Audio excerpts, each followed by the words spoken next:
स्वागत है आप सभी का स्पोर्ट्स फैक्ट के इस वीडियो में और मैं हूं आपका अपना दिव्यांशु। और इस वीडियो में हम बात करेंगे कोलकाता नाइट राइडर्स के वो 5 प्लेयर्स या वो कुछ प्लेयर्स जो कोलकाता अगले साल जिन्हें रिलीज कर सकते हैं, जिनका परफॉर्मेंस आईपीएल 2023 में अच्छा नहीं रहा और मजबूरन अब केकेआर को ऑक्शन से पहले ये सोचना पड़ेगा, स्ट्रेटेजी बनानी पड़ेगी कि हमें आईपीएल 2024 के लिए किस तरह से तैयारियां करनी है, क्योंकि कोलकाता नाइट राइडर्स इस बार फिर से ट्रॉफी जीतने में नाकाम रही, इनफैक्ट प्लेऑफ्स तक भी नहीं पहुंच पाई।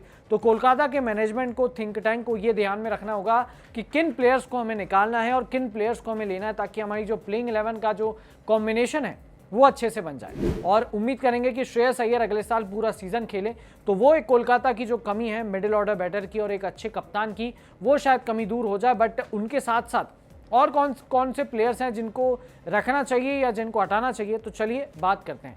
सबसे पहला खिलाड़ी जो इस लिस्ट में आता है वो है लॉकी फर्ग्यूसन। आईपीएल 2023 में लॉकी फर्ग्यूसन 3 मैच खेले, 7.4 ओवर्स डाले, 1 विकेट लिया और इकोनॉमी थी 12.52 की।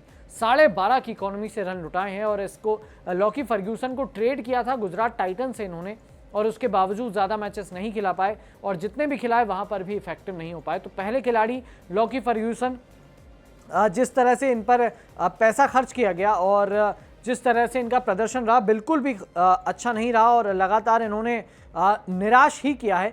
पूरे आईपीएल 2023 सीजन में 10 करोड़ रुपए की अहम राशि, इतनी बड़ी राशि में इनको ट्रेड किया गया था और उसके बावजूद लॉकी फर्ग्यूसन का ना पेस काम आया, ना कोई और कुछ चीज़ काम आई, जिसके चलते वो पूरी तरह से वेस्टेज रही मनी की केकेआर के लिए। और अब केकेआर सोचना चाहेगी कि भाई इन्हें रिलीज करके कुछ अच्छे प्लेयर्स को लिया जाए अपनी टीम में। दूसरे प्लेयर उमेश यादव ने आईपीएल 2023 में 8 मैच में 19 ओवर्स डाले, 1 विकेट लिया और 9.95 की इकोनॉमी, 2 करोड़ रुपए जाया हो गए केकेआर के। 8 मैचों में 1 विकेट, अगर आपका मेन फास्ट बॉलर अगर एक ही विकेट ले पा रहा है तो फिर क्या फायदा इस गेंदबाज का। आप इससे बेहतर रिलीज कर दीजिए और ऐसे प्लेयर्स को खरीदिए जो शायद अनकैप्ड हों या फिर कोई फॉरेन प्लेयर्स हों जिन पर आप दाव लगा सके। तो उमेश यादव सेकेंड प्लेयर हो सकते हैं जिन्हें रिलीज किया जाए। थर्ड प्लेयर नारायण जगदीशन, 6 मैचों में 89 रन, एवरेज 14.83 का और स्ट्राइक रेट 109 से ऊपर का। नारायण जगदीशन ये पहले चेन्नई में थे, केकेआर में आए, ओपनिंग में मौका दिया गया, मिडिल ऑर्डर बैटिंग करवाई गई, बट कहीं पर भी नहीं जमे और ये पूरा सीजन नारायण जगदीशन का फ्लॉप रहा। 90 लाख रुपए में केकेआर ने इन्हें अपने साथ जोड़ा था, बट एक भी रुपए वो रिटर्न नहीं कर पाए क्योंकि परफॉर्मेंस भी अच्छी नहीं दे पाए। शार्दुल ठाकुर इस लिस्ट में अगला नाम है और शार्दुल ठाकुर 10 करोड़ 75 लाख रुपए में इन्हें अपनी टीम के साथ जोड़ा था। 11 मैचों में 113 रन बनाए, सिर्फ 7 विकेट और इकोनॉमी लगभग 10.5 की। शार्दुल ठाकुर जिनका नाम आ रहा था कि भाई शायद कप्तानी मिल जाए भाई, बट कप्तानी क्या है, तो प्लेइंग 11 के कॉम्बिनेशन में भी ठीक ठाक तरीके से इस्तेमाल भी नहीं किया गया और जितना भी खिलाया वहां पर भी प्रदर्शन नहीं था। एक आरसीबी के खिलाफ 50 याद आता है, उसके अलावा कोई भी शार्दुल ठाकुर ने ऐसा प्रदर्शन नहीं किया जहां पर वो मैच जिताओ पारी खेल सके या मैच जिताओ विकेट्स ले सके। शार्दुल ठाकुर इस लिस्ट में चौथे खिलाड़ी और आखिरी खिलाड़ी रहेंगे शाकिब अल हसन।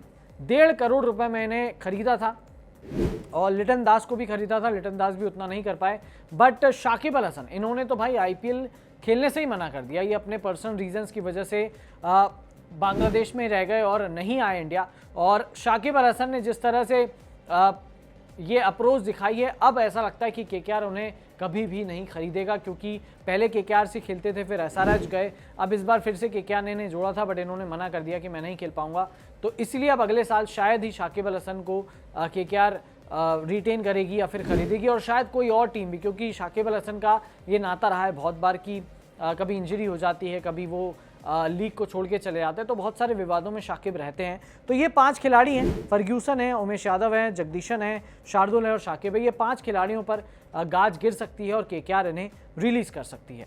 अब आपकी इस बारे में क्या राय है, आपको क्या लगता है, क्या यही वो खिलाड़ी हैं या और कोई आप नाम बताना चाहेंगे तो आप कमेंट सेक्शन में कमेंट करके बताएं नाम। साथ ही ये वीडियो पसंद आए हो तो इसे लाइक और शेयर ज़रूर करें और स्पोर्ट्स फैक्ट चैनल को सब्सक्राइब करना मत भूलिएगा।